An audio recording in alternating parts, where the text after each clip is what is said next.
श्री सत्य साई बाबा ने सन 1984 के अगस्त और सितंबर महीनों के दौरान श्रीमद् भगवद गीता पर 34 महत्वपूर्ण प्रवचन प्रदान किए। ये प्रवचन गीता के सार को विविध सरल उदाहरणों के माध्यम से निरूपित करते हैं, जो प्रत्येक साधक के लिए अत्यंत उपयोगी है। अब आप भगवान बाबा द्वारा दिनांक 18 अगस्त 1984 को दिया गया प्रवचन सुनेंगे। भूमिका। भगवान बाबा अपने इस सुधा सदृश प्रवचन में समय और उसके सदुपयोग करने के महत्व पर प्रकाश डालते हुए सभी उम्र वालों को इसके प्रति जागरूक रहने का उपदेश देते हैं। मानव जीवन में यौवन और नदी का जल समान है।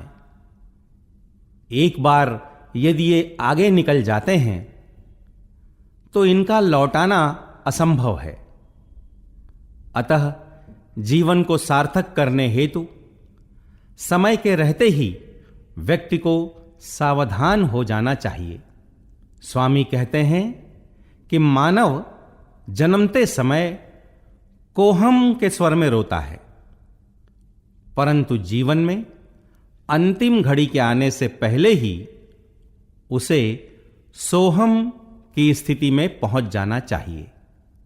4 प्रकार के भक्तों का विश्लेषण करते हुए स्वामी स्पष्ट करते हैं कि जो लौकिक जगत संबंधी तत्वों की अपेक्षा ईश्वर को ही मांगता है वही धन्य है, परंतु अधिकांश लोग अज्ञानवश इस तथ्य से अनभिज्ञ रहते हैं।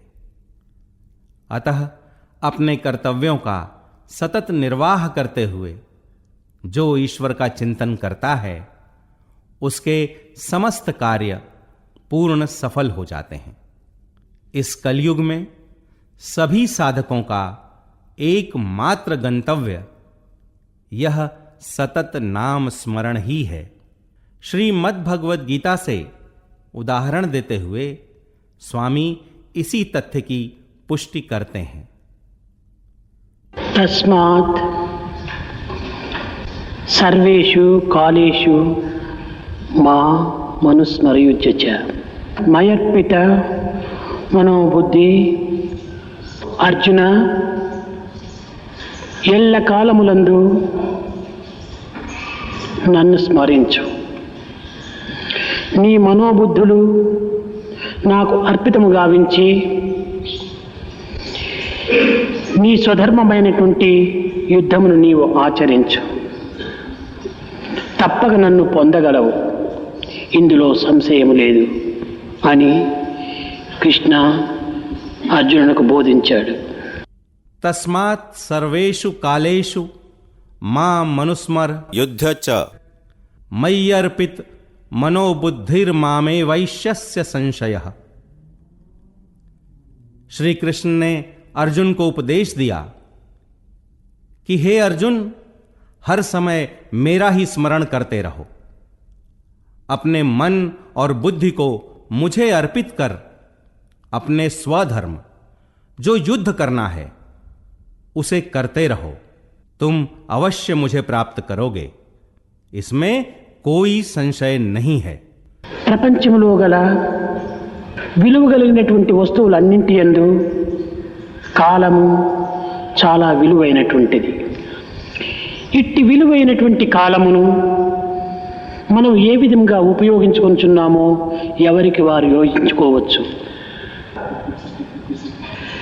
కాలకాల ప్రపన్నానాం కాలః కిం న కరిష్యతి, కాలమును కూడాను మృంగేటువంటి యొక్క దైవత్వానికి కాలరూపుడైనటువంటి కాయమును కర్తవ్య రూపములో కర్మల ద్వారా సార్థకంగా గావించుకోవటమే మానవుని ప్రధాన కర్తవ్యం।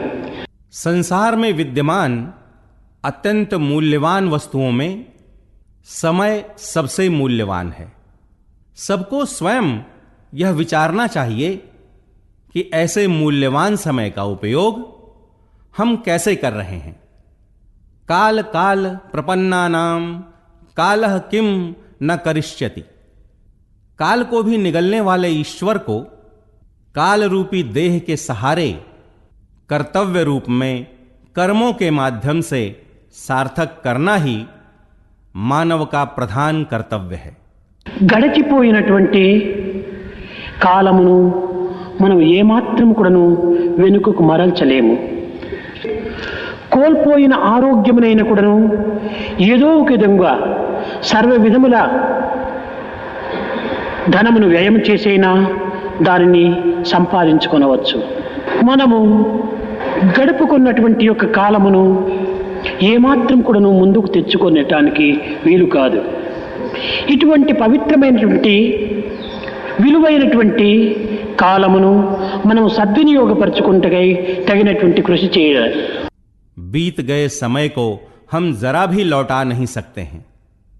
बिगड़े हुए स्वास्थ्य को धन चुकाकर वापस पाया जा सकता है, परंतु बिता चुके समय को वापस लौटाना संभव नहीं है।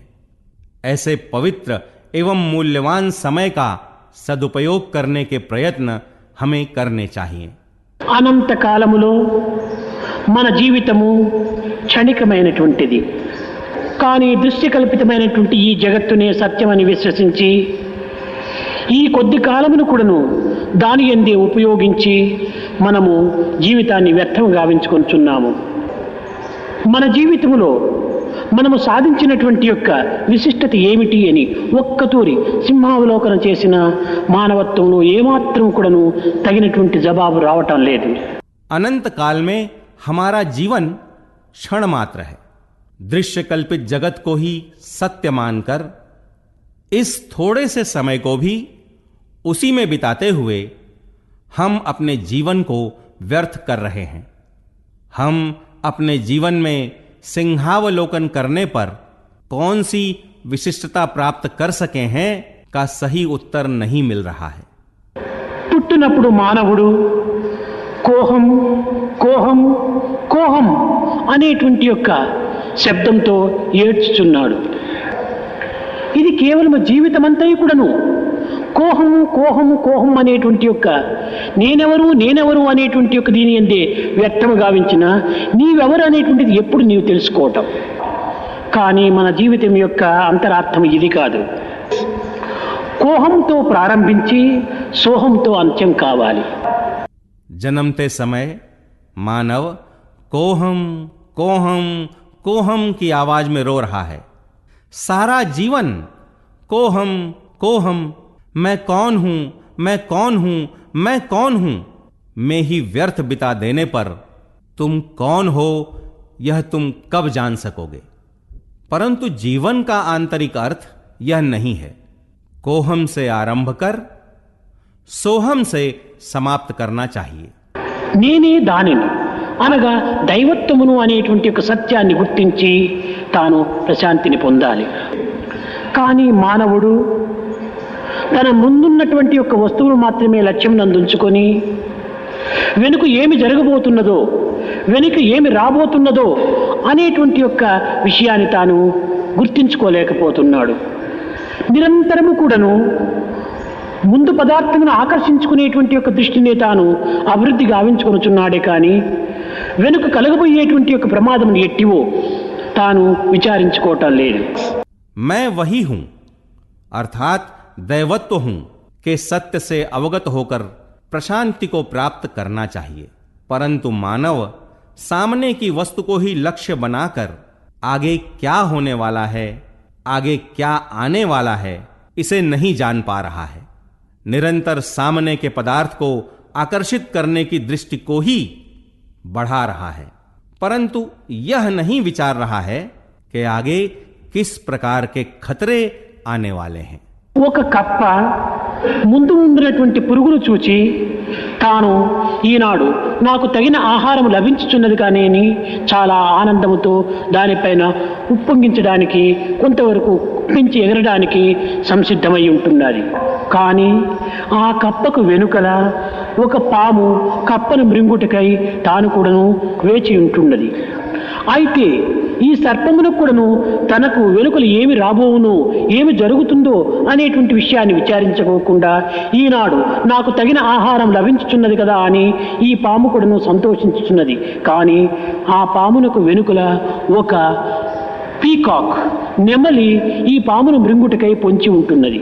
కానీ ఈ నెమలి ఈ పామును చూచి ఈనాడు నాకు సమృద్ధి అయినటువంటి ఆహారం లభించుచున్నది ఆశించుతూ ఆనందంతో ఉప్పొంగిపోవచ్చున్నది. కానీ తన వెనుక ఒక బోయవాడు అంబును తీసుకుని తనను కొట్టడానికి సంసిద్ధమై ఉన్నటువంటి విషయము ఈ యొక్క పక్షి గమనించటం లేదు.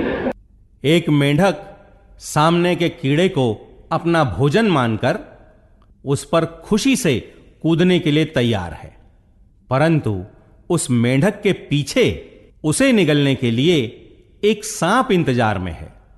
परंतु यह सांप भी आगे क्या होने वाला है इस पर न विचारते हुए केवल भोजन मिलने की बात से खुश हो रहा है। परंतु इस सांप को निगलने के लिए उसके पीछे एक मोर छिपा हुआ है।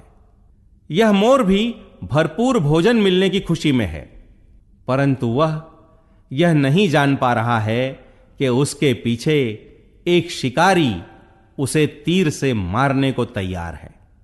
అదే విధముగా ఒకదాని వెనుక ఒకటి మన యొక్క ఆయుష్ నిమిత్తమై పొంచి ఉంటున్నటువంటి యొక్క దృశ్యమును మనం గుర్తించుకోలేక ఏదో మున్ముందు ఏమో మనం చేయగలమనేటువంటి యొక్క ఉత్సాహంతోనూ ప్రోత్సాహంతోనూ ముందంజ వేస్తున్నాము. ఏ క్షణములో, ఏ నిమిషములో, ఏ ప్రదేశములో ఏ విధమైనటువంటి యొక్క ఇక్కట్లు సంభవించును, ఏ విధమైనటువంటి ప్రమాదములు సంభవించును అనేటువంటి యొక్క సత్యాన్ని మనం గుర్తించుకొనక కాలంని వ్యర్థం గావించుకుంటున్నాం. इसी प्रकार हमारी आयु के पीछे एक करके जो छिपे हैं, उनसे अनभिज्ञ रहते हुए आगे सब कुछ करने के उत्साह में हम आगे बढ़ते जा रहे हैं। किस क्षण, किस प्रदेश में कैसे कष्ट आएंगे, किस प्रकार के खतरे आन पड़ने वाले हैं, इस सत्य से अनभिज्ञ रहते हुए हम समय का दुरुपयोग कर रहे हैं। కనుక కాలమును మనము సద్వినియోగపరచవలనన్నా మనము తగినటువంటి యొక్క కర్తవ్యాన్ని గుర్తించి క్షణమైనా కూడా మనం వ్యర్థం గావించుకోకుండా పవిత్రమైన కర్మల్లో మనం ప్రవేశించాలి. ఎన్ని లక్షలు, ఎన్ని కోట్లు ధనమును మనము దానికి దారబోసినప్పటికీ గడిచిపోయిన నిమిషము ఒక్క క్షణమైనా మనకు వెనుక రాదు. యవ్వనము చాలా ప్రధానమైనటువంటిది, ప్రమాణమైనటువంటిది. ప్రతి విషయమునందుకును ఆదర్శవంతమైన జీవితాన్ని అందించడానికి ఇది సరి అయిన సమయం. अतः यदि हमें समय का सदुपयोग करना है तो हमें अपने कर्तव्यों से अवगत होकर एक क्षण को भी व्यर्थ न करते हुए पवित्र कर्मों में प्रवेश करना चाहिए। लाखों करोड़ों की संपत्ति लुटाकर भी हम बीते समय में से एक पल को भी नहीं लौटा सकते हैं। यौवन अत्यंत प्रधान है, प्रामाणिक है। प्रत्येक विषय में आदर्शपूर्ण जीवन बिताने का सही समय यही है। మన యొక్క జీవితంలో నరుని యవ్వనము, నదీ జలము వెనుకకు తిప్పుటకు వీలు కాదు. ఈ సత్యాన్ని యువకులు గుర్తించి తమ కాలమును సద్వినియోగపరచుకునే నిమిత్తమై తగినటువంటి కృషి సల్పాలి.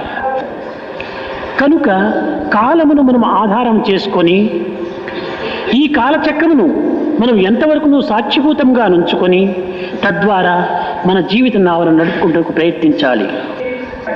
ముందు ఏమి జరుగును అనేటువంటి విషయాన్ని మనం ఏమాత్రం కూడా గుర్తించుకోవటం లేదు. మన యొక్క జీవిత లక్ష్యాన్ని ఒక ప్రధానమైనటువంటి దృష్టిలో ఉంచుకోవాలి.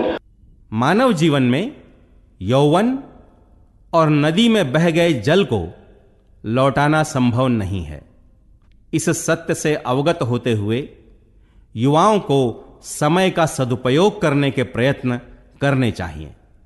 समय को आधार और साक्षी भूत बनाते हुए हमें अपनी जीवन नौका को खेने का प्रयत्न करना चाहिए। आगे क्या कुछ होने वाला है इससे हम अवगत नहीं हो रहे हैं। हमें अपने जीवन लक्ष्य को दृष्टि में रखना चाहिए।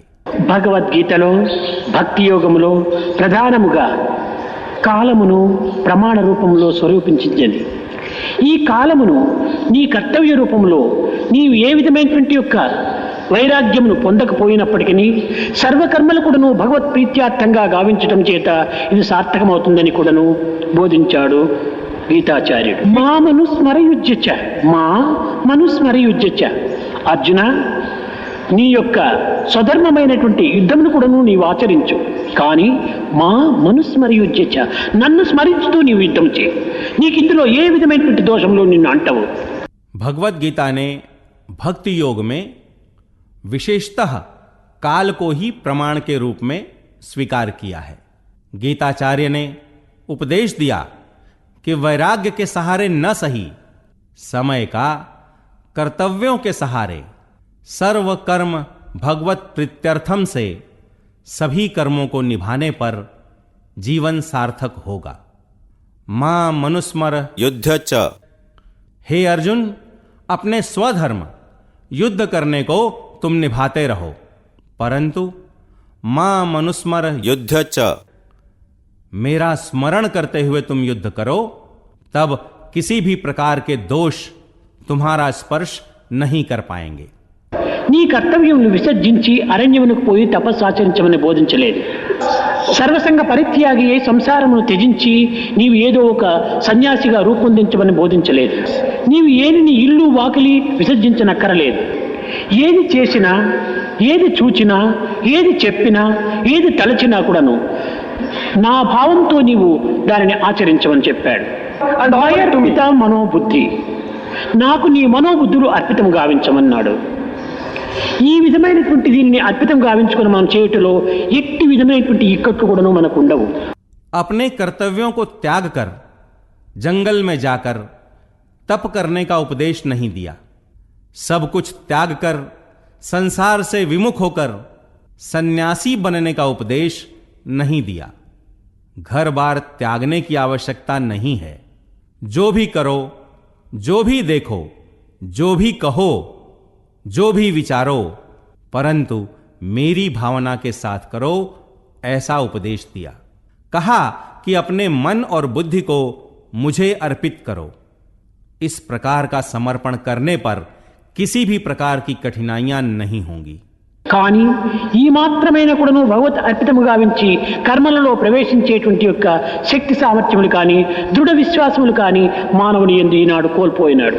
ఈ నమ్మకమును మనము అభివృద్ధి గర్చుకోవాలి. కానీ ఈనాటి విద్యావంతులు కానీ ఈనాటి పౌరులు కానీ నమ్మకమును రెండు నయనంబులే లేని అంధులైరి మనుజులవని యందు ఎవరెవరి జన్మను ఏ యొక్క కారణమును పురస్కరించుకొని ఏ పరిస్థితి లోపల ఏ స్థానమును పొందుచున్నవో ఎవరికి నీ అర్థం కావు. యందు దృఢశక్తిని మాత్రం అభివృద్ధి పరచుకోవాలి. इतना मात्र भी भगवद अर्पण कर कर्मों में प्रवेश करने के लिए आवश्यक शक्ति और सामर्थ्य तथा दृढ़ विश्वास से मानव हाथ धो बैठा है. ऐसे विश्वास को मानव को बढ़ाना चाहिए. आज के शिक्षाविद और नागरिक विश्वास के दो नेत्रों से रहित दृष्टिहीन से हो गए. किन किन लोगों के जन्म किन कारणों से किन प्रदेशों में कौन से स्थान ग्रहण कर रहे हैं किसी को पता नहीं, परंतु भक्त को अपने अंदर दृढ़ शक्ति को बढ़ाना चाहिए.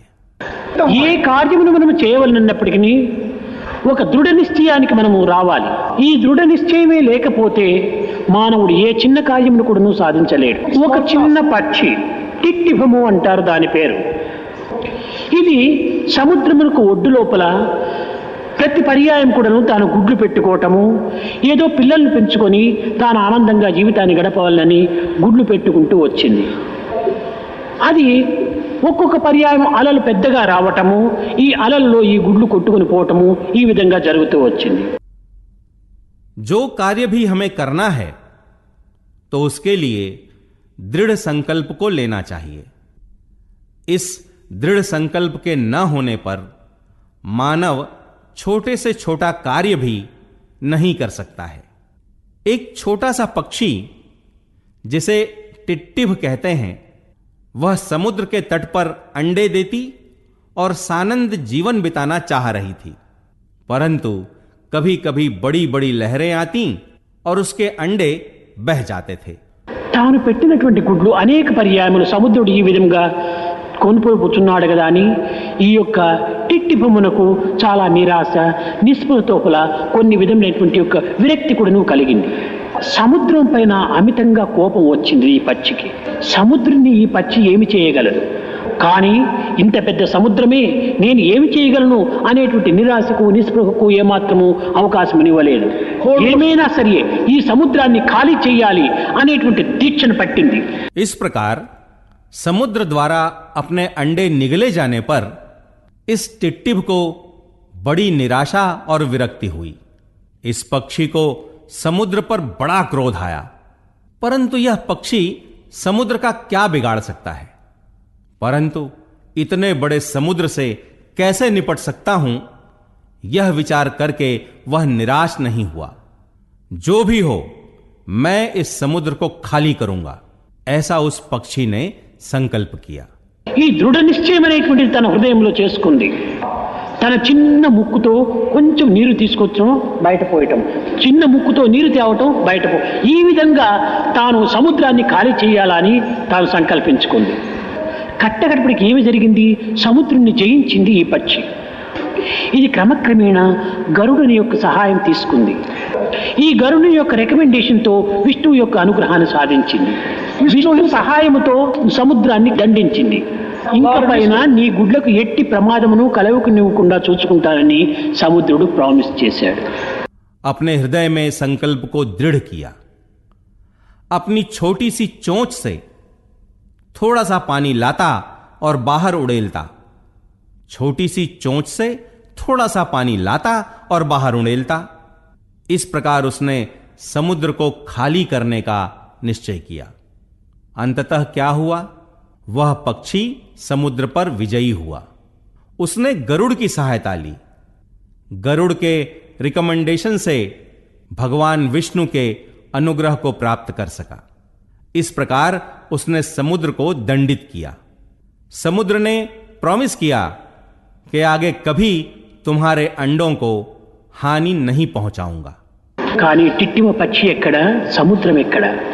కానీ అదే విధంగానే మనం నిరాశకు గురి కారాదు. బ్రహ్మాండమంతట బ్రబలుచుండెడి నీకు ఆలయమున మర్చ నలవేయగునా అని నిరాశకు గురి కాకూడదు. బ్రహ్మాండమంతట బ్రబలుచుండెడి నీకు ఆలయమున మర్చ నలవేయగునా అని బలహీనత ఎందుకు చెందాలి? కోటి సూర్యుల కాంతి మేటి కలిగిన నీకు ప్రమిద ద్వీపమునెవరు పట్టగలరు? అజహరాదులకైనా అందని వాడవు నీరూపుగనుగొనెవరి తరము? సర్వజీవుల యందు సంచరించటి నీకు సరి అయిన పేరెడు సాధ్యమగునా? బ్రహ్మాండమంతట బ్రబలుచుండెడి నీకు, బ్రహ్మాండమంతట పొట్టలోనున్నట్టు నీకు భక్ష్యభోజ్యమునెవరు పెట్టగలరు? సర్వజలముల యందు సంచరించటి నీకు స్నానంబు చేయింప సాధ్యమగునా? एक छोटा सा टिट्टिभ पक्षी कहां और एक समुद्र कहां। इसी प्रकार हमें भी निराश नहीं होना चाहिए। ब्रह्मांड पर्यंत व्याप्त तुम्हारे लिए मंदिर कैसे बना सकता, ऐसा विचार कर निराश नहीं होना चाहिए। ब्रह्मांड पर्यंत व्याप्त तुम्हारे लिए मंदिर कैसे बना सकता, ऐसा विचार कर कमजोर क्यों पड़े? कोटि सूर्य के प्रकाश से दीप्त तुमको छोटा दीपक मिट्टी का कौन दे सकता? अजहरादि की समझ में आते नहीं, रूप तुम्हारा कोई कैसे देख सकेगा? सकल प्राणियों में करते तुम संचार, नामकरण तेरा कोई कर पाएगा? ब्रह्मांड सकल को तुम उदर धरे, क्या भोजन तुमको कोई खिला सकेगा? सकल जलों में करते तुम संचार, कैसे कोई करा सकेगा तुमको स्नान? ఈ విధమైనటువంటి భ్రాంతులతో మనము భగవంతునికి ఏమీ చేయలేము. కానీ ఈ బలహీనతకు మనము ఏమాత్రం కూడా అవకాశం ఇవ్వరాదు. బ్రహ్మాండమంతటి బ్రబలుచుండెడి నీవు నా హృదయ ఆలయములో నీవు నివసిస్తున్నావు అనేటువంటి ధైర్యంతో మనము భగవంతుని హృదయాకాశంలో ప్రతిష్ఠ చేసుకోవాలి. అణోరణీయాన్ మహతో మహీయాన్, నీవు గొప్పతనంలో గొప్పగా ఉన్నావు, కానీ అల్పత్వంలో నా హృదయం లోపల అరించి స్వరూపంలో ఉంటున్నావు. इस प्रकार की भ्रांतियों से ईश्वर के लिए कुछ नहीं कर सकते जैसी दुर्बलता को हमें अवसर नहीं देना चाहिए. ब्रह्मांड पर्यंत व्याप्त तुम मेरे हृदयालय में निवास कर रहे हो कि धीरता के साथ ईश्वर को हृदयाकाश में प्रतिष्ठित कर लेना चाहिए. अणोरणीयान महतो महीयान, बृहद में तुम बृहद बने हो, परंतु अल्पता में मेरे हृदय में आधे इंच के स्वरूप में ही बसे हो. ఈ విధమైనటువంటి దృఢ నిశ్చయాన్ని మనం సంకల్పించుకున్నప్పుడే దైవత్వాన్ని కూడా సాధించుటకు సాధ్యమవుతుంది. భగీరథుడు గంగను భూలోకమునకు తెప్పించాడు. ఏ విధంగా? ఈ విధమైనటువంటి ప్రతిజ్ఞ చేతనే, ఈ విధమైనటువంటి సుదీర్ఘమైనటువంటి యొక్క ప్రతిజ్ఞ వల్లని, దృఢ నిశ్చయం వల్లని. బుద్ధుడు కూడాను దృఢ నిశ్చయుడై కట్టగడప తపస్సు ఆచరించి తాను ఒక విధమైనటువంటి ఒక దృఢశక్తిని సాధిస్తూ వచ్చాడు. నిర్వాణంను పొందటానికి వీలైనట్టు శక్తిని సాధించాడు. ऐसे दृढ़ संकल्प के करने पर ही हम दैवत्व को प्राप्त कर सकते हैं. भगीरथ गंगा को धरती पर लाए. कैसे? ऐसी प्रतिज्ञा और दृढ़ संकल्प के कारण ही. बुद्ध भी तपस्या करके निर्वाण प्राप्ति के लिए आवश्यक शक्ति को प्राप्त कर सके. ఒకానొక సమయంలో తన తండ్రి అయినటువంటి శుద్ధోదనుడు కుమారుడు భిక్షమెత్తుతున్నాడని విని అతనికి ఒక వార్తను పంపించాడు. నాయన, నా తాతలు మహారాజులు, నా తండ్రులు మహారాజులు, నేను మహారాజును, నీవు కూడాను మహారాజే. ఇలాంటి రాజకుమారుడైనటువంటి నీవు సామాన్యుల వలె భిక్షమెత్తుతున్నావని విన్నాను. एक बार जब पिता शुद्धोदन को पुत्र के भिक्षाटन करने की बात मालूम हुई तो उन्होंने उन्हें एक खबर भेजी. वत्स, मेरे पितामह महाराजा थे, मेरे पिता महाराजा थे, मैं भी महाराज हूं, तुम भी महाराज हो. एक राजकुमार होते हुए भी सामान्य व्यक्ति की भांति तुम भीख मांग रहे हो, ऐसा मैंने सुना है. ధనకనక వస్తువాహనాదులకు తక్కువ లేదు, భోగ భాగ్యములకు ఏ విధమైనటువంటి లోటు లేదు. ఆనందంగా భక్ష్యభోజ్యములతో భుజించి హంసతూలికా పానుపైన పవళించగలిగినటువంటి నీవు కేవలము కఠినమైనటువంటి రాళ్లపైన పవలించి కేవలం ఒక కుండను చేతబట్టుకొని ఇంటింటమ్ముడి భిక్షాటనం చేయటము నేను భరించరానటువంటి దుఃఖమును అనుభవిస్తున్నాను.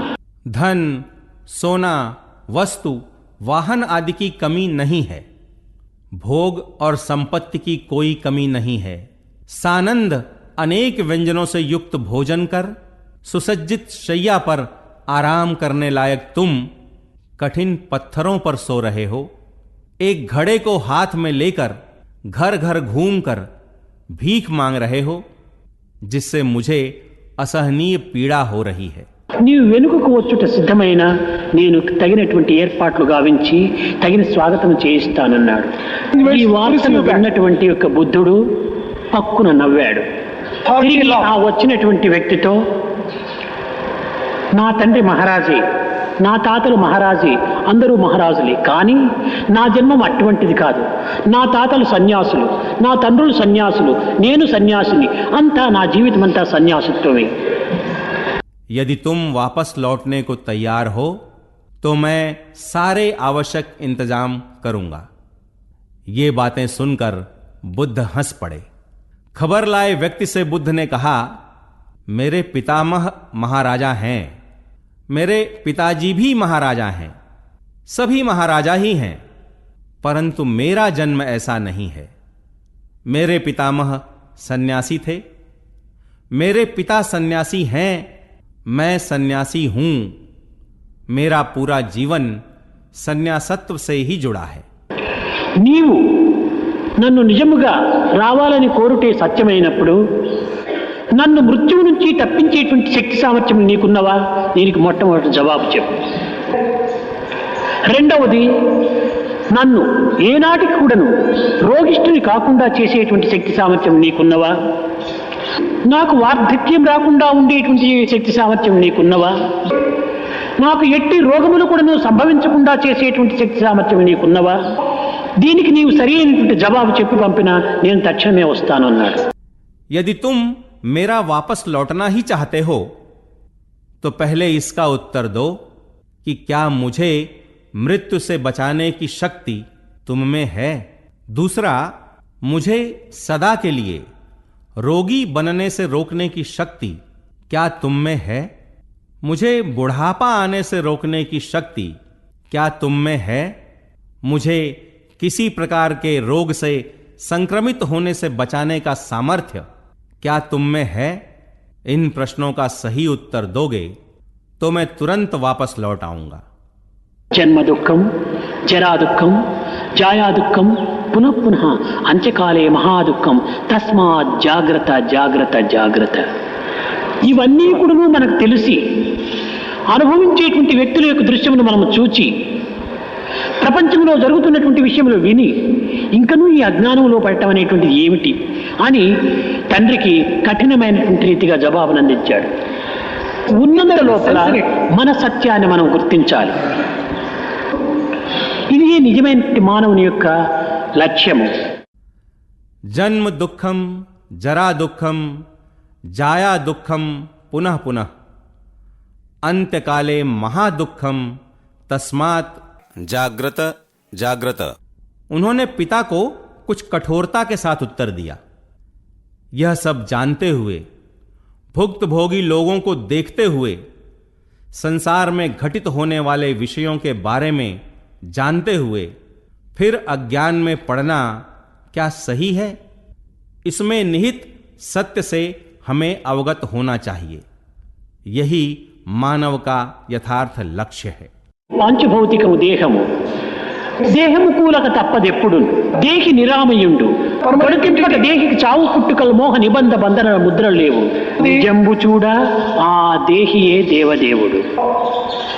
13వ అధ్యాయంలో క్షేత్రజ్ఞ విభాగ యోగం అనేటువంటి దీంట్లో బాలరాజు ప్రారంభించాడు. క్షేత్రమునకు క్షేత్రజ్ఞమునకు ఉండినటువంటి యొక్క భేదం ఏమిటి? ఒకటి క్షేత్ర 2 అక్షరములు, ఇంక రెండవది క్షేత్రజ్ఞ 3 అక్షరములు. క్షేత్రజ్ఞకు క్షేత్రముకు ఉండినటువంటి అధికాక్షరం ఏమిటి? క్షేత్ర, ఇది 2 అక్షరం. క్షేత్రజ్ఞ, క్షేత్ర దీంట్లో ఎందుకు ఉన్నది? జ్ఞా అధికంగా ఉంటుండాలి ఈ క్షేత్రజ్ఞులు. అనగా జ్ఞకారము లేనటువంటిది క్షేత్రము, జ్ఞకారము కూడినటువంటిది క్షేత్రుడు. అనగా జ్ఞానరహితమైనటువంటిది దేహము, జ్ఞాన సహితమైనటువంటిది క్షేత్రజ్ఞుడు. 5 भौतिक है देह जो निश्चय ही गिर जाएगी. शाश्वत है देही जो है निर्बंध मुक्त और स्वच्छंद. सत्य निहारो तो वही सर्व सृष्टि का देवाधिदेव. इससे पहले भाषण देने वाले बालराजू ने 13वें अध्याय क्षेत्रज्ञ विभाग योग को आरंभ किया. क्षेत्र और क्षेत्रज्ञ में अंतर क्या है? पहला है क्षेत्र, दूसरा है क्षेत्रज्ञ. पहला क्षेत्र 2 वर्णों का है, दूसरा क्षेत्रज्ञ 3 वर्णों का है. क्षेत्रज्ञ और क्षेत्र में अतिरिक्त वर्ण क्या है? ज्ञ ही अतिरिक्त वर्ण है. ज्ञकार युक्त शब्द क्षेत्रज्ञ है और ज्ञकार रहित शब्द क्षेत्र है. अर्थात देह ज्ञान रहित है और क्षेत्रज्ञ ज्ञान सहित है. అయితే క్షేత్రజ్ఞ చాపిమాన్ విద్య, అది కూడాను నేనేను అని మరి తిరిగి చెప్పాడు. అనగా క్షేత్రం అనేటువంటిది తన యొక్క నివాసం, ఈ ఉపాధి అయినటువంటి దేహమును కూడాను తానదిగా భావిస్తూ వచ్చాడు. మనం నిత్య జీవితంలో ఏమంటున్నాం? నా దేహము అంటున్నాం. నీవు దేహము కానప్పటికీ అది నీది అనేటువంటి దీంతో నీవు అనుభవిస్తున్నావు. అదే విధంగానే క్షేత్రజ్ఞుడు తన దేహం కానప్పటికీ ఇది నా దేహము అనేటువంటి క్షేత్రాన్ని క్షేత్రజ్ఞుడు భావిస్తున్నాడు. फिर भी कृष्ण ने कहा, क्षेत्रज्ञम चापि माम विद्धि, अर्थात क्षेत्र भी मैं ही हूं। क्षेत्र उसका निवास है, देह जो उसकी उपाधि है उसे भी वह अपना मान रहा है। हम मेरी देह कह रहे हैं, तुम्हारे देह के न होने पर भी स्वयं को देह मान रहे हो। इसी प्रकार क्षेत्रज्ञ का देह न होने पर भी देह को अर्थात क्षेत्र को अपना मान रहा है। అయితే నాది అన్నప్పుడు తాను వేరుగా అవడానికి అవకాశం ఉంటుండాలి। ఇది నా కర్చీఫ్, అయితే ఈ కర్చీఫ్ నేను వేరు చేయడానికి నాకు అధికారం ఉంటుండాలి, వేరు కావడానికి తనకు కూడా ఒక విధమైన అవకాశం ఉంటుండాలి। అదే విధంగానే నా దేహం అనుకున్నప్పుడు దేహం వేరు నేను వేరు కావడానికి అవకాశం ఉంటుండాలి। అదే విధంగానే క్షేత్రం అనేటువంటి దేహంలో క్షేత్రజ్ఞుడు నేను కూడాను నాదే కూడాను ఆ దేహం అని అన్నాడు। అయినప్పటికీ దేహం కూడా నేనే అనేటువంటి సమయం లోపల దేహం ఏనాడైనా విసర్జించవచ్చు। यह मेरा है कहने पर स्वयं के अलग से होने की संभावना है। यह मेरा कर्चिफ है ऐसा कहने पर मैं अलग से हूं और कर्चिफ अलग से है। इसी प्रकार मेरी देह कहने पर मैं अलग से हूं और देह अलग से है। इसी प्रकार क्षेत्र रूपी देह में रहने वाले क्षेत्रज्ञ ने मैं भी और मेरा भी वही देह है ऐसा कहा। देह मैं ही हूं कहने पर देह को कभी भी त्याग दिया जा सकता है।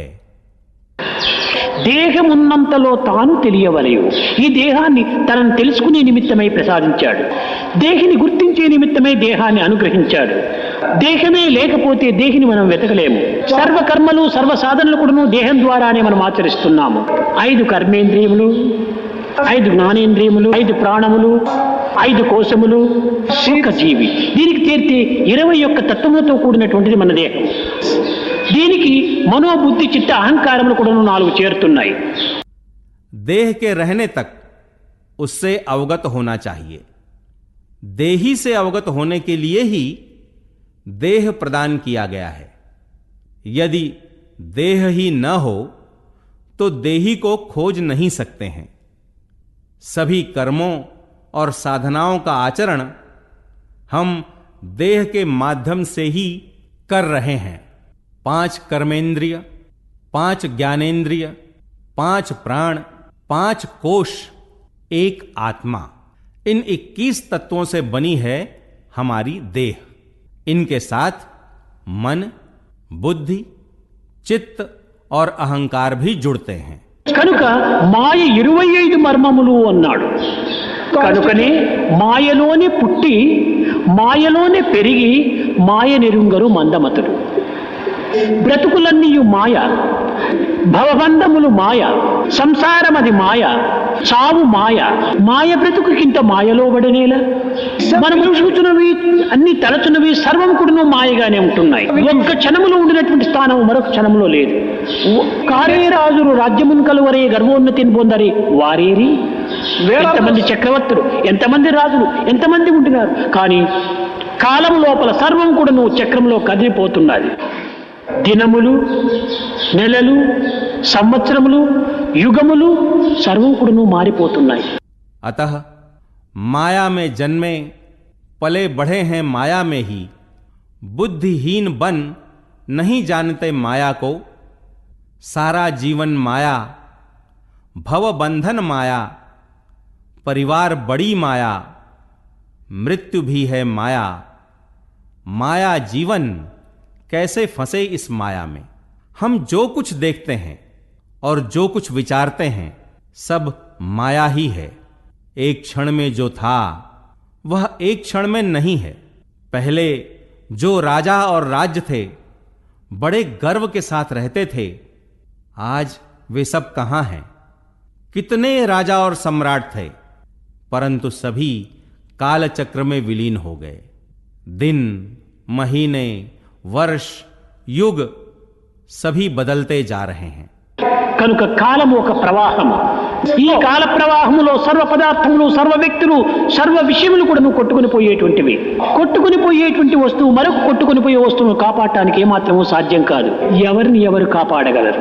సర్వరక్షకుడైనటువంటి దైవమే సర్వులను కాపాడేటువంటి అతనే ఈ కాల ప్రవాహమునకు గట్టు. ఇదే జీవితానికి గుట్టు. ఈ గుట్టును గుర్తించినటువంటి వాడే వ్యక్తి. अतः समय एक प्रवाह है. समय के इस प्रवाह में सभी पदार्थ, व्यक्ति और विषय बह जाने वाले ही हैं. बह जाने वाली एक वस्तु का दूसरी बह जाने वाली वस्तु को बचाना कदापि संभव नहीं है. कौन किसे बचा सकता है? सर्वरक्षक ईश्वर ही सबकी रक्षा करने वाले हैं. वही इस काल प्रवाह का तटबंध हैं. यही जीवन का रहस्य है. इस रहस्य को जान पाने वाला ही వ్యక్తి है. కనుకనే మనము దైవత్వాన్ని విస్మరించక, జగత్తును విశ్వసించక, మానవత్వం లోపల మన దివ్యత్వాన్ని అనుభవించాలి. జగత్తును నమ్మకూడదు. ఒక్కటి, మృత్యువుకు భయపడకూడదు, దైవాన్ని వదలకూడదు. ఇవి మూడే మన జీవితానికి ప్రమాణం. ఈ విధమైనటువంటి దీనిని భక్తి యోగము అన్ని విధములైనటువంటి ఆధారములతో బోధిస్తూ వచ్చింది. अतः हमें ईश्वर का विस्मरण न करते हुए, जगत पर विश्वास न करते हुए जीवन में दिव्यता का अनुभव प्राप्त करना चाहिए. एक, जगत पर विश्वास नहीं करना चाहिए. दो, मृत्यु से भयभीत नहीं होना चाहिए. तीन, ईश्वर को छोड़ना नहीं चाहिए. ये तीनों ही हमारे जीवन के लिए प्रामाणिक हैं. भक्ति योग इसी का उपदेश विविध आधारों के सहारे देता आया है. భక్తి యోగములో భక్తునికి ఉండవలసినటువంటి లక్షణములు 64 లక్షణములుగా నిరూపించింది. 64 లక్షణములు కూడా వ్యక్తికి కలగవాలంటే ఇది అసాధ్యము. ఏ ఒక్క లక్షణమైనా కూడా మనము ఆచరణలో పెట్టితే అంతే చాలు. భగవంతుని విశ్వాసాన్ని గాఢంగా విశ్వసించాలి. ఈ యొక్క దృఢ నిశ్చయంతో నీవు భగవంతుని విశ్వసిస్తే ఇంతకంటే ఇంక నీవు చేయనక్కర్లేదు. भक्ति योग ने भक्त के लिए आवश्यक 64 लक्षणों का निरूपण किया है. इन 64 लक्षणों का व्यक्ति में होना संभव नहीं है. किसी एक लक्षण का भी आचरण करें तो वही काफी है. ईश्वर के प्रति प्रगाढ़ विश्वास होना चाहिए. दृढ़ संकल्प के साथ ईश्वर पर विश्वास करोगे तो तुम्हें कुछ और करने की आवश्यकता नहीं है. మ్యాచ్ బాక్స్ లోపల 50 మ్యాచ్ స్టిక్స్ ఉంటాయి. కానీ మనకు అగ్ని కావాలంటే ఒక్క మ్యాచ్ స్టిక్ తీసి కావాల్సినంత అగ్ని మనం అభివృద్ధి చేసుకోవచ్చు. మనం 50 మ్యాచ్ స్టిక్స్ కూడా గీయనక్కర్లేదు. అదే రీతిగానే 64 యొక్క గుణముల లోపల ఏ ఒక్క గుణమైనా కూడాను మనము ఆచరణలో పెడితే అంతే చాలు. मैच बॉक्स में 50 मैच स्टिक्स होते हैं, परंतु हमें आग चाहिए तो एक मैच स्टिक से आवश्यक आग पा सकते हैं. हमें 50 मैच स्टिक्स घिसने की आवश्यकता नहीं है. इसी प्रकार 64 लक्षणों में से किसी एक का भी आचरण करना ही काफी है. ఇది ఏ ప్రధానమైన గుణము ప్రేమ. కనుకనే ప్రేమే దైవము, దైవమే ప్రేమ. Live in love. కనుక ఈ దైవత్వం లోపల మనం జీవించినామంటే సర్వం కూడా నువ్వు దైవమే చూసుకుంటాడు. ఇదే భక్తిమాన్ మే ప్రియో నరహ. ఈ విధమైనటువంటి భక్తిలో నీవు ఉంటే నీవు నాకు ప్రియుడవుతావు అన్నాడు. इन गुणों में अत्यंत प्रधान प्रेम है. अतः प्रेम ही ईश्वर है. ईश्वर ही प्रेम है. Live in love. अतः इस प्रेम में जीवन बिताएंगे तो सब कुछ ईश्वर ही संभाल लेंगे. यही भक्तिमान में प्रियो नरः. इसलिए कहा कि इस प्रकार की भक्ति में तुम रहोगे तो मेरे लिए अत्यंत प्रिय बनोगे. భక్తి అనగా కేవలము ఏదో పూజలు చేయటము, వ్రతములు చేయటము, భజనలు చేయటము ఇంత మాత్రమే కాదు. ఈ భక్తి లోపల 4 విధములైనటువంటి భక్తి ఉంటుండాలి. ఆర్తి, అర్థార్థి, జిజ్ఞాసి, జ్ఞాని. ఈ సామాన్యంగా ఆర్తులనగా కష్టములు, దుఃఖములు, విచారములు సంభవించిన సమయంలో భగవంతుని ప్రార్థించటం. ఇంటిలో పశువుకో శిశువుకో కొంచెం ఏమైనా ఆరోగ్యం చెడిపోతే అప్పుడు తిరిగి భగవంతుని ప్రార్థిస్తుంటాం. भक्ति का अर्थ मात्र पूजा, व्रत, भजन आदि करना नहीं है. भक्त आर्त, अर्थार्थी, जिज्ञासु और ज्ञानी के रूप में 4 प्रकार के होते हैं. कष्ट, दुख और कठिनाइयों के आने पर भगवान की प्रार्थना करने वाले आर्त होते हैं. ये घर में किसी पशु या शिशु के स्वास्थ्य के बिगड़ने पर भगवान से प्रार्थना करते हैं. ఆంధ్రలో అధికంగా ఉపయోగిస్తుంటారు సంకటం వస్తే వెంకటరమణ అని. ఏనాడు మనకు కష్టం కలిగితే అప్పుడు వెంకటరమణ వెంకటరమణ అని ప్రార్థిస్తుంటాం. కష్టకాలములో, బాధల కాలములో, నష్టములు సంభవించిన సమయంలో భగవంతుని చింతించి ఏదో వారు ఉపశాంతిని పొందడానికి ఈ విధమైనటువంటి యొక్క ప్రార్థనలు సరుపుతుంటారు. ఇలాంటి దీనిని ఆర్తభక్తి అని చెప్పారు. प्रायः तेलुगु में लोग कहते हैं संकट समय में वेंकट रमणा. जब कोई कष्ट आता है तो लोग वेंकट रमणा कहकर प्रार्थना करते हैं. कष्टों के समय, दुख के समय अथवा किसी हानि के समय ईश्वर से प्रार्थना करके चैन पाने का प्रयत्न करते हैं. इसी को आर्त भक्ति कहा गया है. భక్తి అనగా ఏమి? ధనం కావాలి, అధికారం కావాలి, ఇంకా అనేక విధమైనటువంటి సుఖ సంతోషంలో అనుభవించాలి, ఇల్లు కావాలి, భూములు కావాలి, నగలు కావాలి, ఈ విధమైనటువంటి యొక్క ధనంతో సంబంధించినటువంటి వాటినంతా కోరుతుంటారు. ఈ విధమైనటువంటి ఐశ్వర్యము, ఈ విధమైనటువంటి ధనమును, ఈ విధమైన సంపదను ఆశిస్తుంటారు. శీలమే సదాచారము, జ్ఞానమే ఐశ్వర్యము, సదాచారమే మన సంపద. धन चाहिए, अधिकार चाहिए, कई प्रकार के सुख संपत्ति चाहिए, घर चाहिए, जमीन चाहिए, गहने चाहिए.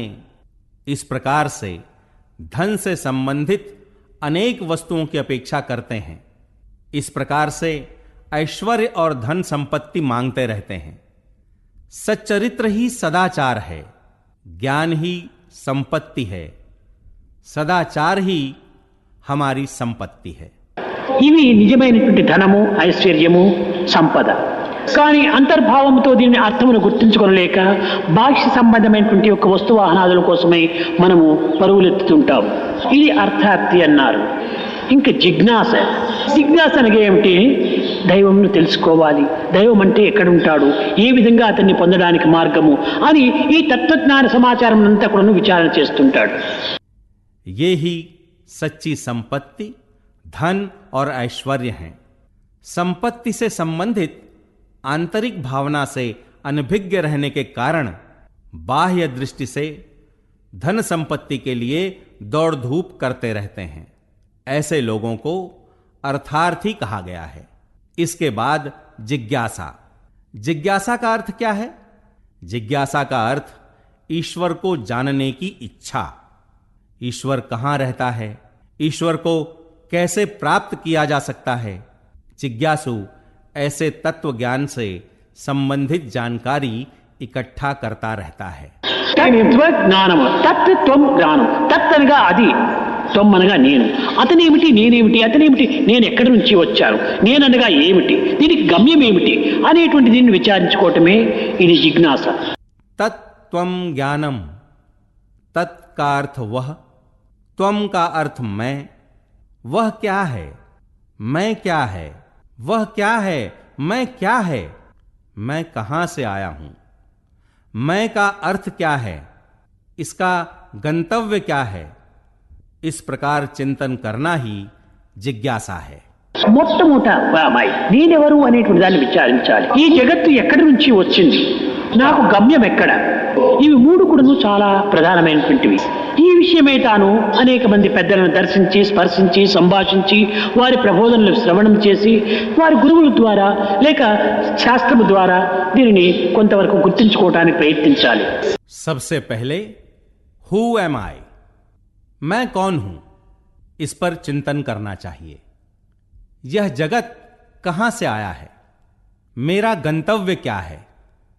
पहले इन 3 प्रधान विषयों के बारे में बड़ों का दर्शन कर, उनका स्पर्शन कर और उनके संभाषण द्वारा उनके उपदेशों को सुनकर गुरुओं अथवा शास्त्र के द्वारा जानने का प्रयत्न करना चाहिए। ఇది కేవలం జ్ఞాతం వినటం మాత్రమే, ద్రష్టం తిరిగి దాన్ని చూడాలి, ప్రవేశం దీన్ని చేర్చుకోవాలి. అదే విధంగానే ఈ యొక్క జిజ్ఞాసుడైన తర్వాత జ్ఞానం, అది ప్రవేశం. జ్ఞానం అనగా ఏమిటి? లౌకిక జ్ఞానమా? ఇది సరి అయినటువంటి జ్ఞానం కాదు. ఇది భౌతిక జ్ఞానం, ఇది పదార్థ జ్ఞానం. यह ज्ञातुम है अर्थात मात्र सुनना, दृष्टुम फिर उसे देखना चाहिए, प्रवेष्टुम अर्थात अपनाना चाहिए. इसी प्रकार जिज्ञासु होने के बाद प्रवेष्टुम अर्थात वही ज्ञान है. ज्ञान से क्या तात्पर्य है? क्या यह लौकिक ज्ञान है? यह सही नहीं है. यह भौतिक ज्ञान है, यह पदार्थ ज्ञान है. కానీ జ్ఞానం అనగా పరార్థ జ్ఞానమే నిజమైన జ్ఞానం. అది ఏ జ్ఞానం అనగా ఏమిటి? అద్వైత దర్శనం జ్ఞానం. సర్వం పరవశం దుఃఖం, సర్వం ఆత్మవశం సుఖం అని. ఆ సుఖమే నిజమైన జ్ఞానం. పదార్థ జ్ఞానాన్నే మనం ఆధారం చేసుకుంటే పదార్థం వల్ల దాని యొక్క ప్రతిధ్వనిని కానీ, దాని ప్రతిఫలమును కానీ, దాని యొక్క ప్రతిబింబాన్ని కానీ అనుభవించవలసి వస్తుంది. ఇది పదార్థ జ్ఞానం. यथार्थ में परार्थ ज्ञान ही सच्चा ज्ञान है. अद्वैत दर्शनम ज्ञानम सर्वम परवशम दुखम सर्वम आत्मवशम सुखम.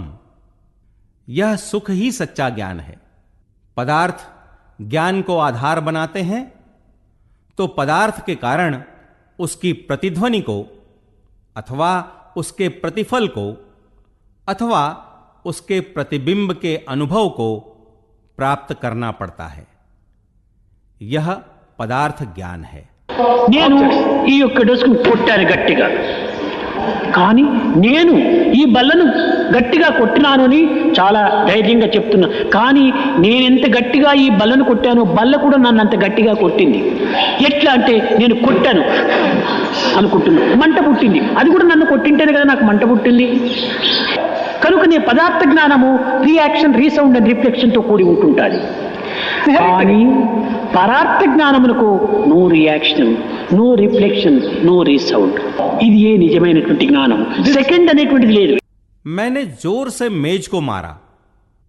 मैंने जितनी जोर से मारा, मेज ने भी उतनी ही जोर से मुझे मारा.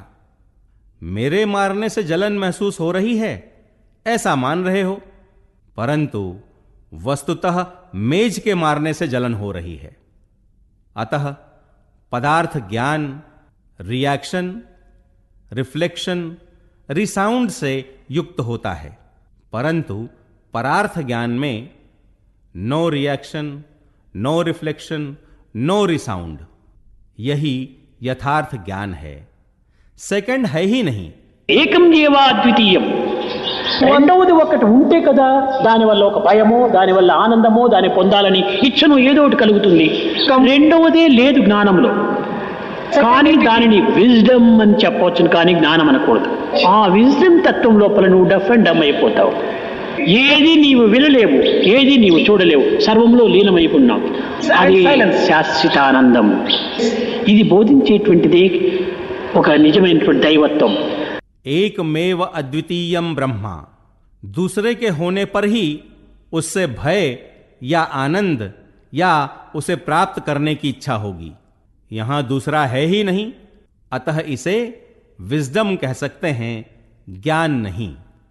उस विजडम में तुम बधिर और मूक हो जाते हो. तुम कुछ नहीं सुन पाते हो, देख नहीं पाते हो, उसमें विलीन हो जाते हो. वही शाश्वतानंद है. इसका उपदेश देने वाला ही यथार्थ दैव तत्व है. కనుకని ఇందులో భక్తి మార్గంలో 4 విధములుగా ఉండేటువంటి దానిని ఒక చిన్నగా కథగా చెప్పి నా యొక్క ప్రసంగం ముగిస్తాను. ఒక శ్రీమంతుడు ఉండేటువంటి వాడు. ఆ శ్రీమంతునకు 4 భార్యలు ఉండేటువంటి వారు. ఇతనికి ఏదో ఒక కార్య నిమిత్తమై తాను పరదేశమునకు వెళ్ళాడు. ఆ పరదేశంలో కొంతకాలం నివసించాడు. తాను తిరిగి స్వదేశానికి వచ్చే పూర్వము 4 భార్యలకు లెటర్స్ రాశాడు. भक्ति मार्ग के 4 प्रकारों के बारे में एक छोटी सी कहानी सुनाकर अपना प्रवचन समाप्त करता हूं. एक धनवान व्यक्ति रहता था. उसके 4 पत्नियां थीं. एक निजी कार्य पर वह विदेश गया. कुछ दिनों तक वहां रहा. लौटने से पहले उसने 4 पत्नियों को पत्र लिखा. అందులో పెద్ద భార్యకు ఒక లెటర్ రాశాడు, చిన్న భార్యకు, 3వ భార్యకు, 4వ. ఏం రాశాడు? నేను నెక్స్ట్ వీక్లో నేను వస్తున్నాను, మీకు ఎవరెవరికి ఏమేమి కావాలి మీరు ఒక పట్టీ రాసి పంపించండి, ఇక్కడి నుంచి నేను అన్ని తీసుకొని వస్తాను అన్నాడు. 4వ భార్య చిన్న వయసు కనుక ఈమె రాసింది ఏమిటండి, మీరు వచ్చే సమయంలో ఆ దేశంలో లేటెస్ట్ ఫ్యాషన్గా ఉండేటువంటి చీరలు, ఫ్యాషనబుల్ నగలు అంతా తీసుకురామని. చేరింది అతనికి పాపం. 2వ భార్య రాసింది ఏమిటండి, నాకు ఈ జబ్బుతో నేను బాధపడలేకపోతున్నాను, మన భారతదేశంలో ఎక్కడ కూడా చిక్కటం లేదు మందులు, ఈ యొక్క నా జబ్బుకు సంబంధించినటువంటి మందులు ఏమైనా ఉంటే మీరు పట్టుకుని రండి అని ఆమె మందుల లిస్ట్ రాసి పంపించింది. क्या लिखा?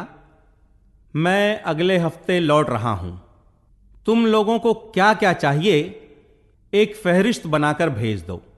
मैं यहां से लौटते समय सब कुछ लाऊंगा. चौथी पत्नी ने लिखा, अजी आप लौटते समय उस देश में मिलने वाली लेटेस्ट फैशन की साड़ियां और आधुनिक ढंग के फैशनेबल गहने ले आइए. दूसरी पत्नी ने लिखा, अजी मैं इस बीमारी से बहुत परेशान हूं. हमारे भारत देश में कहीं अच्छी दवाएं उपलब्ध नहीं हैं, इसलिए वहां से मेरी बीमारी के लायक की औषधियां ले आइए. उसने दवाओं की एक फहरिस्त बनाकर भेजी. 3వ భార్య ఆమె రాసింది, ఆమె కొంచెం ఆధ్యాత్మిక మార్గంలో ఉండేటువంటిది. అక్కడ ఏమైనా మహనీయులు ఎవరైనా ఉన్నారో, ఎవరైనా పెద్దలు ఏమైనా ఉంటుంటే, ఆధ్యాత్మిక గ్రంథాలు ఏమైనా ఉంటుంటే, కొన్ని ఫోటోలు ఉంటే పట్టుకుని రాండి అని ఇవి రాసింది. పెద్ద భార్య రాసింది, నాకు ఏమి వద్దండి, మీరు వస్తే క్షేమంగా నాకంతే చాలని రాసింది. तीसरी पत्नी आध्यात्मिक मार्ग में चलने वाली थी. उसने लिखा, उस देश में कोई संत महात्मा हो तो उनकी आध्यात्मिक रचनाएं और कुछ फोटो ले आइए. बड़ी पत्नी ने लिखा, मुझे कुछ भी नहीं चाहिए, आप सकुशल लौट आइए, वही मेरे लिए काफी है. సరే, 4 జాబులకు తగినటువంటి జవాబులు. 4వ భార్యకి నగలు, చీరలు తెచ్చిచ్చాడు. 2వ భార్యకి తగినటువంటి యొక్క మందులంతా తెచ్చి 2వ భార్యకి ఇచ్చాడు. 3వ భార్యకి తగినటువంటి గ్రంథాలంతా తెచ్చి 3వ భార్యకి ఇచ్చాడు. మొదటి భార్య ఇంట్లో పోయి భర్త కూర్చున్నాడు. అప్పుడు ఈ 3 భార్యలకు చుప్పనాతి బుద్ధి బయలుదేరింది. ठीक है, 4 पत्रों के उत्तर में चौथी पत्नी के लिए आवश्यक साड़ियां और गहने लाकर दिया. औषधियां लाकर दूसरी पत्नी को दिया. तीसरी पत्नी को रचनाएं लाकर दिया और स्वयं बड़ी पत्नी के घर में जा बैठा. तब बाकी 3 पत्नियों को बड़ी जलन हुई. ఏమిట్రా ఇంతకాలం అంతా కూడా భర్త మన దగ్గర లేకుండా పోయి వచ్చింది వస్తాను ఆమె ఇంటికే పోయి కూర్చున్నాడే అని వీళ్ళందరికీ కొంచెం కష్టం కలిగి 3 పోయి అతన్ని అడిగారు, ఎందుకు మా ఇంటికి రావటం లేదని. అప్పుడు భర్త చెప్పాడు, నీవు కోరింది నగలు, చీరలు, నీవు కోరిందంతా కూడా మందులు, మాకులు, ఈమె కోరిందంతా గ్రంథాలు, కానీ ఈమె కోరింది నన్నే కోరింది కనుక ఎవరు ఏ విధంగా కోరుతారో వారికి నేను అనుగ్రహిస్తాను. वाह, इतने दिनों तक पति हमारे पास नहीं रहा, आते आते ही उसके घर जा बैठा, ऐसा उन्होंने विचारा. उन्हें जरा कष्ट हुआ तो वे तीनों उसके पास गईं और उनके घर न आने के बारे में पूछीं. तब पति ने कहा, तुमने गहने और साड़ियां, तुमने औषधियां, तुमने ग्रंथ मांगा, परंतु इसने मुझे मांगा, इसलिए जो जिस प्रकार मांगते हैं मैं उसी प्रकार अनुग्रह प्रदान करता हूं. సకలైశ్వర్య సంపన్నుడే ఈశ్వరుడు, అతనే శ్రీమంతుడు. అతని ఇహలోకం నుంచి పరలోకములో ఉంటున్నాడు. అక్కడి నుంచి ఆర్తి, అర్థార్థి, జిజ్ఞాసి, జ్ఞాని, ఈ 4 కూడాను అతని సతులు. ఎవరెవరు ఏమేమి కోరుతుంటారు వాళ్ళకు తదాస్తు తదాస్తు అని అందిస్తుంటాడు. ఎవరు నీవే తప్పని తప్పరం బెరుగా అని ఎవరు తన్నే కావాలని కోరుతుంటారో వారి దగ్గర వారి హృదయంలో తానే వచ్చి కూర్చుంటాడు. కనుక మనము దేనిని కోరితే భగవంతుడు దానిని అనుగ్రహిస్తాడు. सकल ऐश्वर्य संपन्न है ईश्वर, वही यह धनवान है. आर्त, अर्थार्थी, जिज्ञासु और ज्ञानी, ये चारों उसकी पत्नियां हैं. जो कोई जो कुछ मांगता है तो तथास्तु तथास्तु कहकर उन्हें देता रहता है. जो तेरे सिवा प्रभु कोई मेरा नहीं कहता है, सीधे जाकर उनके हृदय में बैठ जाता है. अतः हम जो मांगते हैं ईश्वर वही प्रदान करता है. అతను కల్పవృక్షం, అతను కామధేను. ఆర్తుడు ప్రార్థించవచ్చు, అర్థార్థి ప్రార్థించవచ్చు, జ్ఞాని ప్రార్థించవచ్చు, జిజ్ఞాసి ప్రార్థించవచ్చు. భగవంతుడు సర్వంతర్యామిగా ఉంటున్నాడు, సర్వత్రా ఉంటున్నాడు. ఈ జగత్తే ఒక పెద్ద కల్పవృక్షము. ఈ కల్పవృక్షంలో ఎక్కడ ఎవరు ఏ విధంగా కోరితే వాళ్ళని అనుగ్రహిస్తుంటాడు. वह कल्प वृक्ष है, वह कामधेनु है. आर्त प्रार्थना कर सकता है, अर्थार्थी प्रार्थना कर सकता है, ज्ञानी प्रार्थना कर सकता है, जिज्ञासु प्रार्थना कर सकता है. ईश्वर सर्वांतर्यामी होकर सर्वत्र व्याप्त है. यह जगत ही एक बड़ा सा कल्प वृक्ष है. इस कल्प वृक्ष में जो जहां जो कुछ मांगता है उसे वैसे ही अनुग्रह प्रदान करता है. కానీ ఇది కల్పవృక్షం అనేటువంటి ఒక సత్యాన్ని గుర్తించుకోలేకపోతున్నాడు మానవుడు. ఒక బాటసారి ప్రయాణమై వెళుతూ ఒక చెట్టు కింద విశ్రాంతి తీసుకుంటూ ఉన్నాడు. ఎండలో చాలా అలసిపోయి నడిచి వచ్చాడు. ఆ చెట్టు నీడ చాలా చల్లగా ఉంటుండాలి. కూర్చున్నాడు, కొంత విశ్రాంతి తీసుకున్నాడు. అయ్యో, చల్లటి నీరు ఉంటే ఎంత హాయిగా ఉంటుండును, ఇక్కడ లేకపాయనే అని అనుకున్నాడు. కానీ తక్షణమే ఒక మరచెమ్ము చల్లటి నీళ్ళు కింద వచ్చింది. అది కల్పవృక్షము, అతనికి తెలియదు పాపం. నీళ్లు తీసుకున్నాడు, చల్లగా చాలా దాహం తీరిందన్నాడు. परंतु मानव इसे कल्प वृक्ष के रूप में पहचान नहीं पा रहा है. एक यात्री कहीं जाते हुए एक पेड़ के नीचे बैठकर आराम कर रहा था. धूप में चलने के कारण वह बहुत थक गया था. पेड़ की छाया बड़ी ठंडी थी. वह बैठा और कुछ आराम किया. वह विचारने लगा, हाय, ठंडा पानी होता तो कितना अच्छा होता. यहां ठंडा पानी नहीं है. तुरंत एक लोटा भर ठंडा पानी नीचे आया. उसे पता नहीं था कि वह कल्प वृक्ष है. हां, पानी ठंडा है कहकर वह पानी पिया. ఒక పరుపు పిల్లోనే ఉంటే నేను పండుకొని కొంచెం విశ్రాంతి తీసుకుని పోయి ఉండొచ్చు కదా అని ఒక పరుపు పిల్లో వచ్చి చేసింది. అది దైవ సృష్టితో వచ్చినటువంటిది కాబట్టి చాలా కంఫర్ట్ గా ఉంటుంది. అది ఎండ్ల పెట్టి కంటే చాలా అధికంగా ఉంటుంది, మంచి కంఫర్ట్ గా ఉంది. నేను ఇలాంటి పరుపును ఇలాంటి పిల్లు దిండును నేను ఎప్పుడు చూడలేదు. నిజంగా నా భార్యనే ఉంటే ఇది చూచి ఎంత కుళ్ళి ఉండిరో అన్నాడు. భార్య వచ్చి దిగింది. తక్షణమే అతనికి భయం ఏర్పడింది. ఈమె నా భార్యనా లేక దయ్యమా అనుకున్నాడు. తక్షణమే దయ్యంగా మారిపోయింది. ఓ, ఇది తింటుందో ఏవో అన్నట్టు తినేసేసి. फिर सोचा, यदि एक बिस्तर और तकिया होते तो आराम करता. तुरंत एक बिस्तर और तकिया आ गए. दैव सृष्टि होने के कारण वे बड़े कंफर्टेबल थे. डनलप बेड से भी कंफर्टेबल थे. ऐसा बिस्तर और तकिया मैंने कभी नहीं देखा. यदि मेरी पत्नी देखती तो कितनी जलती. पत्नी नीचे उतर आई. उसे बड़ा डर लगा. उसने सोचा, यह मेरी पत्नी है या भूत है. वह तुरंत भूत बन गई. उसने सोचा, कहीं खा तो नहीं लेगी. तुरंत खा गई. అనగా ఏమిటి, కల్పవృక్షము క్రింద ఉంటుండి మనం ఎలాంటి తలంపులు తలస్తే అలాంటి ఫలితాలు మనకు జరుగుతూ ఉంటాయి. కనుక జగత్తంతా ఒక పెద్ద కల్పవృక్షము. మనం మంచి భావాలు తలిస్తే మంచినే మనకు ఫలితం వస్తుంది. కనుకని చెడ్డ తలంపులు మీరు తలంచకూడదు అని చెప్పటం. Be good, do good and see good. This is the way to God. కారణం ఏమిటనగా ఈ జగత్తంతా దైవం యొక్క సృష్టి, దైవం యొక్క సంకల్పంతో కూడినటువంటిది. तात्पर्य क्या है? कल्प वृक्ष के नीचे रहते हुए जैसे विचारेंगे परिणाम वैसे ही होंगे. सारा जगत ही एक कल्प वृक्ष है. हम अच्छी भावनाएं करेंगे तो अच्छे परिणाम ही होंगे। अतः बुरे विचार नहीं करने चाहिए। Be good, do good, see good, this is the way to God. समस्त जगत ईश्वर की ही सृष्टि है, ईश्वर की संकल्पना है। మనలో చెడ్డ తలంపులు వస్తే చెడ్డ ఫలితాలే మనకు వస్తాయి.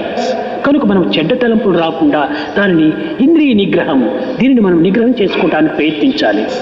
కనుకని యువకులైనటువంటి వారు కానీ ఇక వృద్ధులు కానీ ఏ వయసు ఉన్నటువంటి వారైనా కూడా మంచి భావములను అభివృద్ధి పరచుకోవాలి, మంచి పనులు చేయాలి, మంచిగా బ్రతకాలి.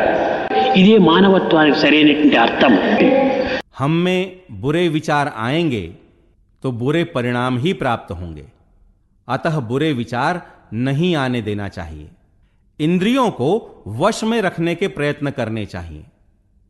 चाहे युवा हो या वृद्ध, जिस उम्र के भी हो, अच्छी भावनाओं को बढ़ाना चाहिए, अच्छे कार्य करने चाहिए, अच्छी तरह से जीवन यापन करना चाहिए। इसी में जीवन की सार्थकता है। నా రా అనగా నాశనము కానటువంటిదేని రా అనేటువంటి అర్థములకు. రా అనగా నాశనం, నర అనగా నాశనము కానటువంటి వాడు, అమృతపుత్రుడు.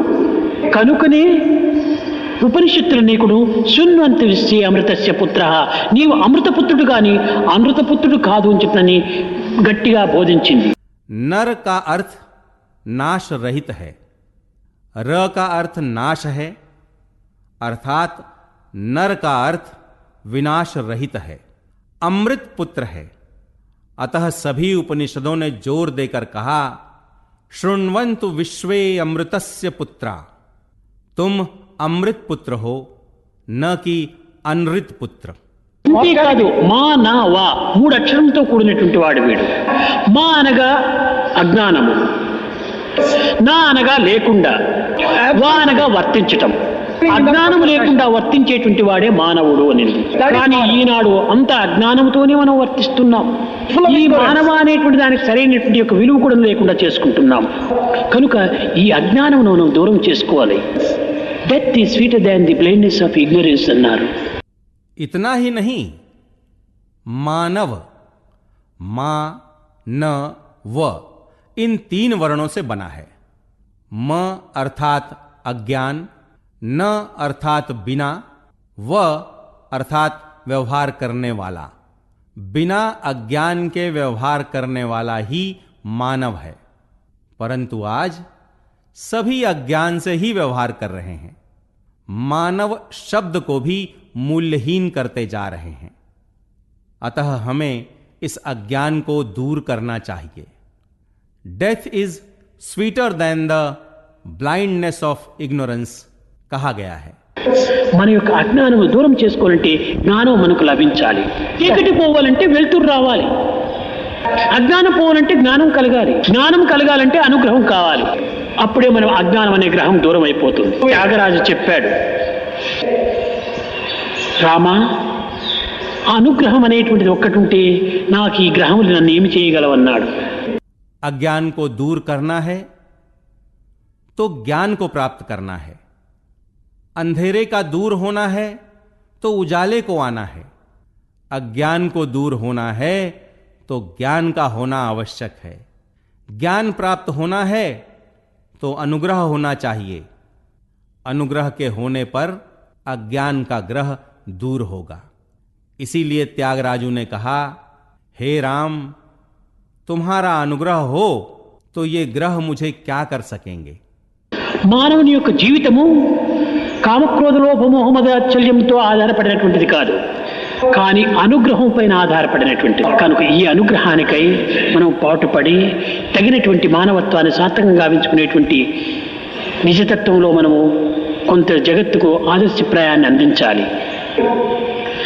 సతతం దైవ చింతనం, సర్వదా సర్వకార్యేషు సర్వత్రా హరిచింతనం, నాస్తి నాస్తి మహాభాగా కలికాల సమం యుగం, స్మరణాత్ చింతనాదేవ ప్రాప్తోతి పరమాంగతి అని.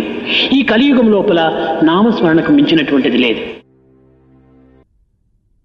मानव का जीवन काम, क्रोध, लोभ, मोह, मद मात्सर्य पर आधारित नहीं है, वह अनुग्रह पर आधारित है।